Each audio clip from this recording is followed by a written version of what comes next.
السلام علیکم معزز سامعین کرام، پیش خدمت ہے ونازہ سید کا مکمل ناول نوید عید۔ اس روز کالج سے واپسی پر دیر ہو جانے کی وجہ سے خواہ کی کوفت محسوس ہو رہی تھی۔ اس پر زارا اس کی واپسی کے ساتھ ہی کسی خبر رساں ایجنسی کی طرح شروع ہو گئی۔ چلو گول کرو تم بھی بوریا بستر، فیصلہ سنا دیا گیا ہے۔ اجنبی خوش شکل بزرگ خاتون کو مبارک ہو، رخصت ہو رہی ہیں آپ بھی میرے ساتھ۔ کوفت اور بیزاری نے جیسے اس کی سماعت ہی متاثر کر دی تھی۔ اس نے احمقوں کی طرح زارا کو دیکھا۔ یقین نہیں آتا تو ابھی خود سن لینا امی سے۔ بزرگ خاتون کو جلدی تھی واپس جانے کی۔ انہوں نے تمہارے جوڑے کا ناپ لے لیا ہے، انگوٹھی کا ناپ میں نے دے دیا۔ یہ انگوٹھی تو ہم دونوں کی ایک ہی ہے نا؟ اس کی سماعت کے ساتھ حواس بھی متاثر ہو گئے۔ غالباً کافی دیر کے بعد اسے امی کی آواز سنائی دی۔ بات یہ ہے سارا کہ میں آج جوتے چٹکاتے در پر آئے لوگوں کو دینا چاہتی ہوں، کل کو خود جوتے چٹکاتے ہوئے دوسروں کو جا کر دے آنے کی قائل نہیں۔ یہ رشتہ مجھے تمہارے ابا کو اور تمہارے بھائیوں کو بہت پسند آیا ہے، ان کو بھی شادی کی جلدی ہے اور مجھے بھی۔ تم بھی زارا کے ساتھ رخصت ہو جاؤ تو میرے دل کا بوجھ کچھ ہلکا ہو۔ سارا واقعہ یہ تھا۔ اس نے شام کو لمبا غسل لینے کے بعد دل کا بوجھ کچھ کم ہونے پر سوچا۔ یہ بھی نہیں تھا کہ سب کچھ اس کے علم میں لائے بغیر بالا ہی بالا طے ہو گیا تھا۔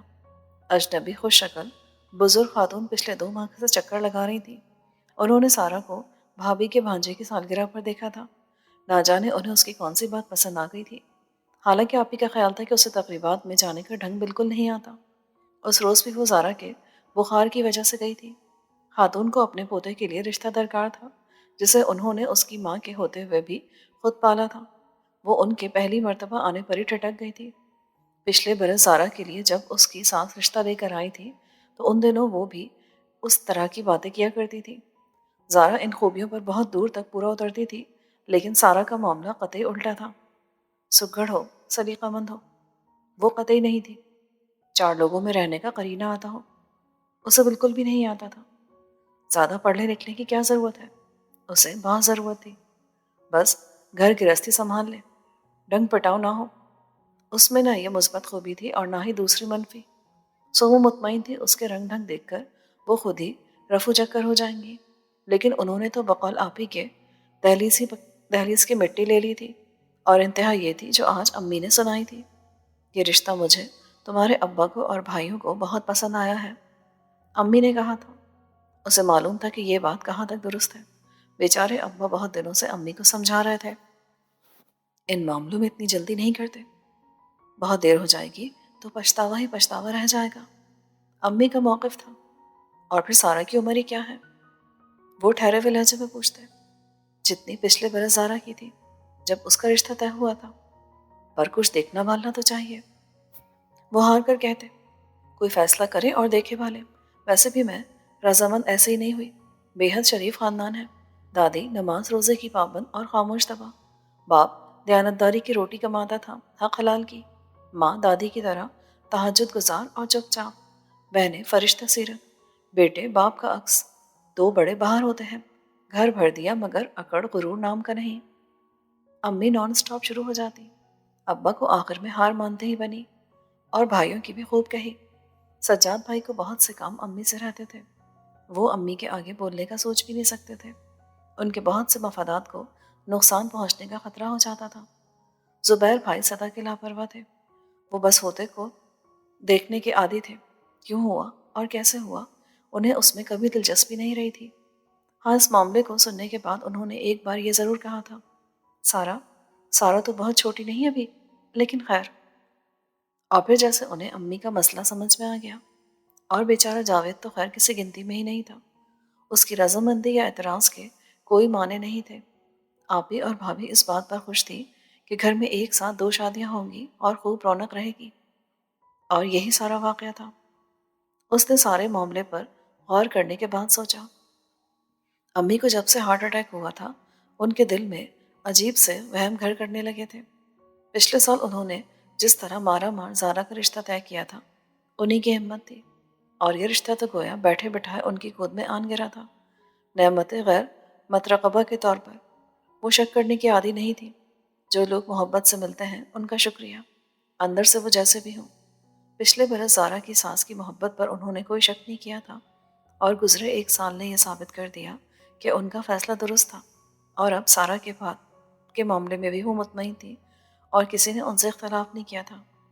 سب باری باری جا کر سب کچھ دیکھ کر مطمئن آئے تھے، اعتراض کی گنجائش ہی نہیں تھی۔ وہ بزرگ خاتون جو کہ اب بہت شناسا ہو چکی تھی، شادی کے بعد انہیں حج کرنے جانا تھا اور اس کے بعد اپنے بیٹے کے پاس ابو دھابی۔ ان کا ویزا لگ چکا تھا اور ان کے بڑے پوتے کی شادی تیار تھی۔ وہ چھوٹے کی شادی بھی اسی کے ساتھ کرنا چاہتی تھی۔ سو وہ سب آنن فانن ہوا جس کے بارے میں سارا کے خوش فہم دل نے یہ سوچا تھا کہ کسی نہ کسی طرح ٹل جائے گا، مگر یہ ممکن نہ ہو سکا۔ اس کی ساری خوش فہمیاں دھری کی دھری رہ گئیں۔ اس روز امی کی بہت منت کے بعد جب وہ آخری بار سہیلیوں سے مل کر کالج سے واپس آئی تو اس نے اپنا کتابوں کا بیگ اپنی الماری کے سب سے نچلے خانے میں گھسا دیا تھا۔ اس کے منصوبے بہت اعلیٰ یا بہت زیادہ آگے جانے کے نہیں تھے، زیادہ سے زیادہ یہ کہ یونیورسٹی لیول تک پڑھ لے اور پھر کوئی ہنر سیکھ لے، ناموافق حالات کے لیے خود کو تیار کر لے۔ اس کی اس سے بڑی کوئی خواہش ہی نہیں تھی۔ اسے پڑھنے کا بہت شوق تھا۔ زارا کی منگنی پر اس نے بہت حیرت سے اس سے پوچھا تھا، ہائے تو اب تم آگے نہیں پڑھو گی؟ زارا کی بات دوسری تھی۔ وہ اسی میں خوش تھی، جبکہ اس کے خواب بڑے خوش کن تھے۔ وہ ڈگری لے رہی ہے، اس کے پاس بہت اہم اپائنٹمنٹ لیٹر ہے، اس کی وجہ سے ابا کا سر بلند ہے۔ اسے معلوم تھا کہ آخری انتہا یہی ہوتی ہے۔ امی کی بیماری کے بعد وہ ذہنی طور پر اس کے لیے تیار بھی ہو رہی تھی، لیکن اتنی جلدی کا تو تصور بھی نہیں تھا۔ ابھی تک تو وہ بے انتہا بے فکری اور مزے کی زندگی گزارتی آئی تھی۔ وہ سب سے چھوٹی تھی، ابا اور بھائی اس کو خصوصی توجہ دیتے تھے۔ امی کا دھیان سب میں بڑھتا تھا اور اس کو امی کی بے دھیانی محسوس بھی نہیں ہوتی تھی۔ اس کی پڑھائی میں، اس کے ہر شوق میں، اس کے کہیں آنے جانے میں، اس کے کھانے پینے میں سجاد بھائی اور ابا خاص طور سے دلچسپی لیتے تھے۔ وہ اپنی دنیا میں مگن، ہر گزرتے دن کو الوداع اور نئے دن کو خوش آمدید کہتی تھی۔ پچھلے 1 سال سے وہ زارا کی شادی کی منتظر تھی۔ آپی کی شادی پر وہ بہت چھوٹی تھی۔ سجاد بھائی کی شادی پر اچانک بیمار پڑ گئی تھی۔ شادی کا پورا ہفتہ اس نے بخار میں گزارا۔ زارا کی شادی میں وہ بھرپور طریقے سے شریک ہونا چاہتی تھی۔ وہ سوچ بھی نہیں سکتی تھی کہ گھر کی اس تیسری شادی میں بھی اس کو اس طرح شریک نہیں ہونے دیا جائے گا۔ وہ اس صورتحال کو آہستہ آہستہ سمجھنے کی کوشش کر رہی تھی۔ اس دوران اجنبی بزرگ خاتون جن کو سب بی بی جان کہتے تھے کئی بار آئیں۔ 2 دفعہ ان کے ساتھ اس کی ہونے والی ساس اور سسر بھی تھے۔ ایک بار جیٹھ جٹھانی۔ ہر بار وہ اس سے اس کی پسند کے رنگ پوچھتی۔ اسے کپڑوں پر ہلکا کام پسند ہے یا بھاری؟ کام قمیص پر بھی ہو یا صرف دوپٹے پر؟ زیور چڑھاؤ اچھا لگتا ہے یا سادہ؟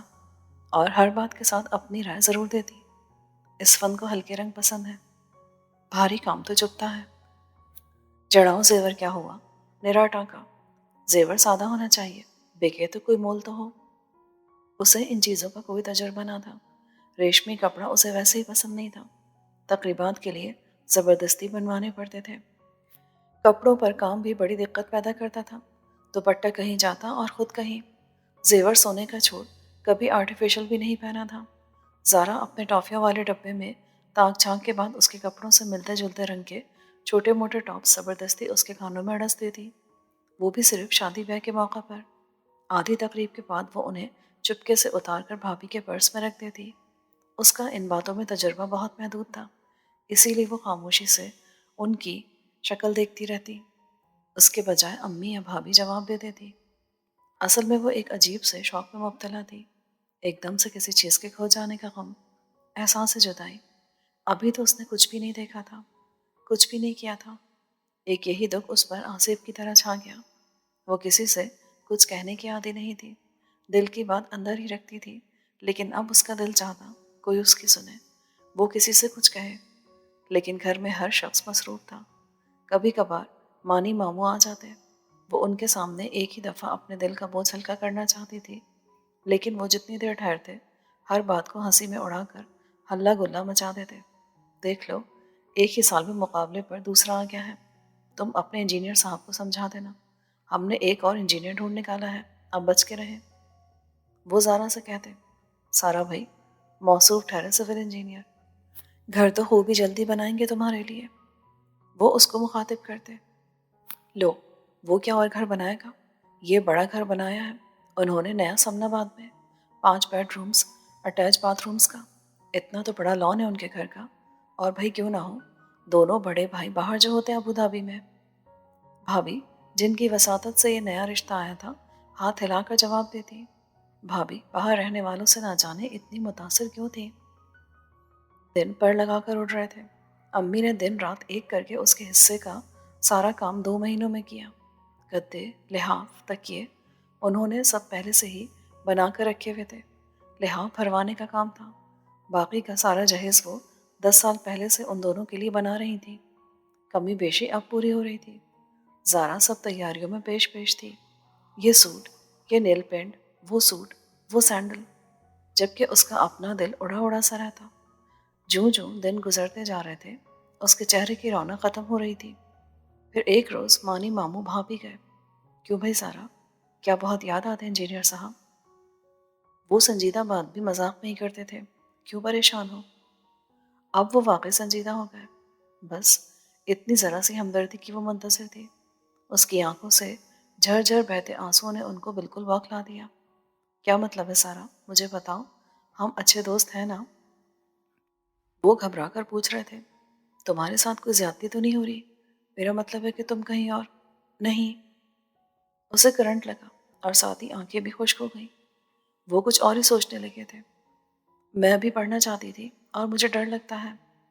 کمال ہے سارا، تم نے تو مجھے ڈرا دیا تھا۔ ارے بھائی بہت پڑھ لیا تم نے، بڑا علم ہے تمہارا، یہ خالی ڈگریوں کا بوجھ لادنے کا شوق تمہیں کیوں چرایا؟ اور پھر لڑکیاں تو اس عمر میں پڑھائی چھوڑ اور جلد از جلد شادی کرنے کی خواہش مند ہوتی ہیں، باقاعدہ وظیفے کرتی ہیں اس کے لیے۔ تمہارا کیوں دماغ خراب ہے؟ میں اب نارمل ہوں گی؟ نہیں، تم بالکل نارمل ہو اور اس معاملے کو بھی نارمل ہی لو، یہ تو ہونا ہی ہوتا ہے، کل کے بجائے آج ہو گیا۔ آپا نے جلدی تو کی ہے، مگر وہ بھی شاید ٹھیک ہی کہتی ہیں، تم بس ان کا خیال کرو۔ لیکن مجھے ڈر لگتا ہے۔ یہ بھی تمہاری بے وقوفی ہے۔ ارے بھائی، ہر انجانی چیز سے ڈر لگنا تو لازم ہے، ایک نئی زندگی کا آغاز۔ تمہیں صرف پری میرٹل ٹینشن ہو رہی ہے، باقی کوئی بات نہیں۔ تم ہنسو، کھیلو اور خوش رہو، ورنہ انجینئر صاحب کہیں گے مار پیلا زرد چہرہ میرے پلے باندھ دیا۔ ماموں تسلیاں دینے کے ماہر تھے۔ ان سے بات کر کے اس کے دل کا بوجھ ہلکا ہو گیا اور اس نے قدرے مطمئن ہو کر آگے کے ارادے اور مستقبل کے خواب اپنی دوسری چھوٹی چھوٹی چیزوں کے ساتھ الماری میں رکھ کر تالا لگا دیا۔ وقت سرعت سے گزر گیا اور وہ دن آن پہنچا جس کے لیے خاندان بھر جمع تھا۔ گھر میں موجود سب لوگوں کو اپنی اپنی پڑی تھی، رنگوں، روشنیوں اور گیتوں کی بہار تھی۔ اس کی اور زارا کی سہیلیاں اس پر رشک کر رہی تھیں۔ اتنی جلدی؟ اچھا ہوا تم چھوٹ گئی پڑھائی سے، ان میں سے ہی کسی نے کہا تھا۔ گھر کا ہر فرد مصروف تھا۔ سجاد بھائی تو ابا کے ساتھ ہی لگے ہوئے تھے۔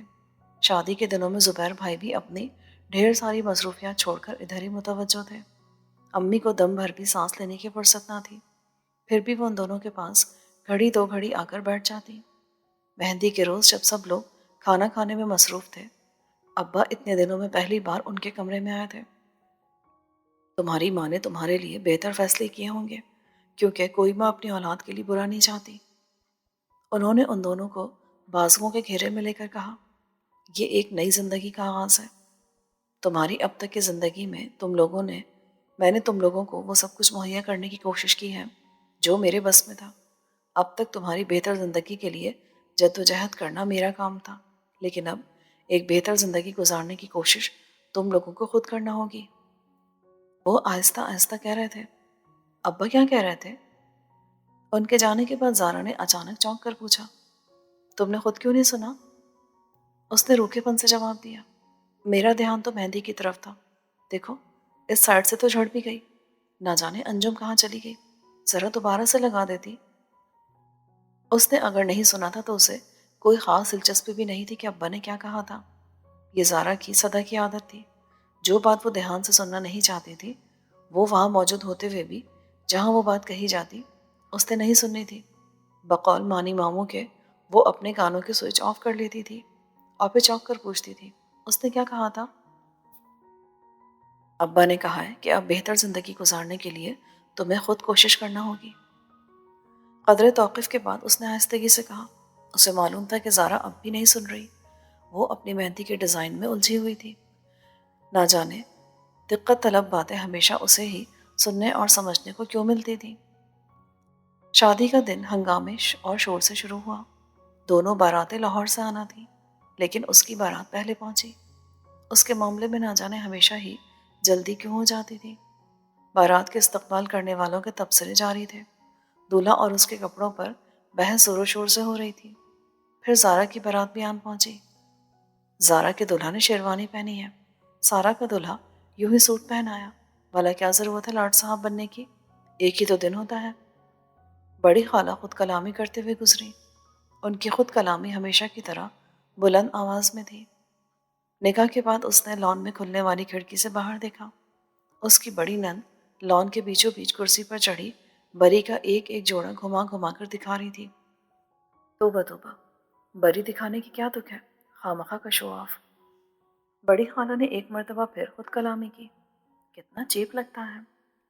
کسی نے اس کے پیچھے سے کہا، پھر کیا ہوا، ان کے ہاں کی رسم ہوگی۔ کسی دوسرے نے جواب دیا، لیکن اس کا دل بھر آیا تھا۔ لوگ صرف انہی پر تبصرہ کیوں کرے ہیں؟ کیا نوید اور اس کے گھر والے کسی کو نظر نہیں آتے؟ اس نے خاموشی سے سوچا۔ ان دونوں کو سجانے سنوارنے میں انجم نے اپنا پورا آرٹ صرف کیا تھا، لیکن دیکھنے والوں کا کہنا تھا کہ سارا زارا سے کہیں زیادہ اچھی لگ رہی ہے، کیونکہ اس نے پہلے کبھی میک اپ نہیں کیا تھا۔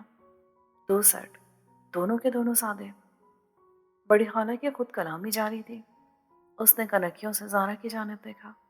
اس کی ہنسی حسب معمول بند نہیں ہو رہی تھی۔ لوگوں کے تبصروں کا بوجھ بھاری زیور کے ساتھ لاد کر وہ زارا کے ساتھ باہر آئی۔ دیکھنا، غلط جگہ پر مت بٹھا دینا۔ کسی نے ہانک لگائی، لیکن یہ غلطی کس کو لگ سکتی تھی؟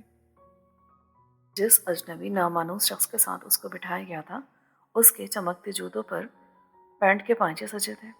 اس کی نظریں صرف اس جگہ تک ہی پڑ رہی تھیں۔ زارا کے ساتھ بیٹھے نوید کے غصے کی چمک تو کئی آنکھوں کو خیرہ کر رہی تھی۔ آپی اور اس کی کزنز ان دونوں کے ساتھ ہنسی مذاق کر رہی تھی۔ نوید کی آواز بہت بلند تھی۔ وہ ان کو چھیڑ رہا تھا، نیک پر جھگڑ رہا تھا۔ اس کے ساتھ تو گویا کوئی بے جان بت رکھا تھا۔ اسفن پہلی بار آیا نا بھائی، فرینک نہیں ہے ابھی۔ کسی کے استفسار پر آپی نے کہا تھا، آپ لوگوں کو جو کچھ لینا ہے آرام سے لے لینا۔ بت میں اچانک جان سی پڑی۔ جتنی سنجیدگی کے ساتھ یہ جملہ کہا تھا، اتنی ہی سنجیدگی کے ساتھ نیک کا معاملہ اس سے طے کیا گیا، اور پھر سارے مرحلے اس طرح طے ہوئے۔ اس کے سسرال والوں کو رخصتی کی جلدی تھی۔ کل بھی بارات کے ساتھ گئے، آج بھی آئے۔ لوگ تھک گئے ہیں، اسی لیے اجازت دیں۔ بی بی جان سارا کو ساتھ لگائے امی سے کہہ رہی تھی، جس طرح اس کی بارات جلدی آئی تھی، اسی طرح رخصتی بھی پہلے ہوئی۔ اس کا حلق اور آنکھیں خشک تھیں۔ اس کا محرک انجم کی وہ ہدایات تھی جو وہ مسلسل اس کے پیچھے پیچھے دیتی آ رہی تھی۔ دیکھو، رونا نہیں، سارا آئی لائنر اور مسکارا بہہ جائے گا، سارے چہرے پر دھبے پڑ جائیں گے۔ یا پھر دل میں مسلسل اٹھتے وہم اور وسوسے، جو بھی تھا۔ امی، ابا، بھائیوں اور آپی سے ملتے ہوئے اس کی آنکھ میں ایک آنسو بھی نہیں آیا۔ بریو کر سارا، حوصلہ اس طرح کرتے ہیں۔ جب مانی ماموں نے اسے اپنے ساتھ لگا کر کہا تو اس کے اندر کہیں پانی ہی پانی پھیل گیا۔ مختصر سفر اس کو بہت طویل لگا کرتے تھے۔ یہ تو اچھا خاصا طویل سفر تھا۔ اوپر سے کانوں میں پڑے مگھر اور سر پر رکھا بھاری دوپٹہ کا وجود اسے توڑے ڈال رہا تھا۔ اس کا دل چاہ رہا تھا سب کچھ یہیں چھوڑ کر گاڑی سے چھلانگ لگا دے، مگر یہ صبر کا پہلا مقام تھا۔ اب تک اس نے جبر اور صبر سنے ہی تھے، کیے نہیں تھے۔ یہ تجربہ بہت بھیانک معلوم ہو رہا تھا۔ کیا خیال ہے، پانی وغیرہ پی لیں، کوئی کولڈ ڈرنک؟ گاڑی چلانے والے نے پوچھا۔ اس کو سخت پیاس محسوس ہو رہی تھی، اس لیے کان کھڑے ہو گئے۔ کیوں اس وقت؟ اس کے ساتھ بیٹھی بی بی جان نے پوچھا۔ کیا ضرورت ہے رکنے کی، اب گھر چل کر ہی۔ کوئی اور موقع ہوتا تو وہ ایسی بات کہنے والے کو بہت کچھ سنا دیتی، لیکن اس شخص کو بہت کچھ سنانے کا فی الحال کوئی مقام نہ تھا۔ تھک گئی ہوگی، اچھی طرح ٹیک لگا لو، دیکھو شاید تمہاری بہن کی گاڑی بھی پیچھے آ رہی ہوگی۔ بی بی جان نے اس کے پشت پر ہاتھ پھیرا۔ اجنبی ماحول اور اجنبی لوگوں میں وہ پریشان حال گھری بیٹھی تھی۔ کوئی چہرہ اسے اپنا اپنا نہیں لگ رہا تھا۔ کیا تھا جو امی میرے ساتھ کسی کو بھیج دیتی؟ وہ روحانسی ہو کر سوچ رہی تھی۔ وہ آنسو جو رخصت کے وقت کہیں گھٹ گئے تھے، اب امڈے چلے آ رہے تھے۔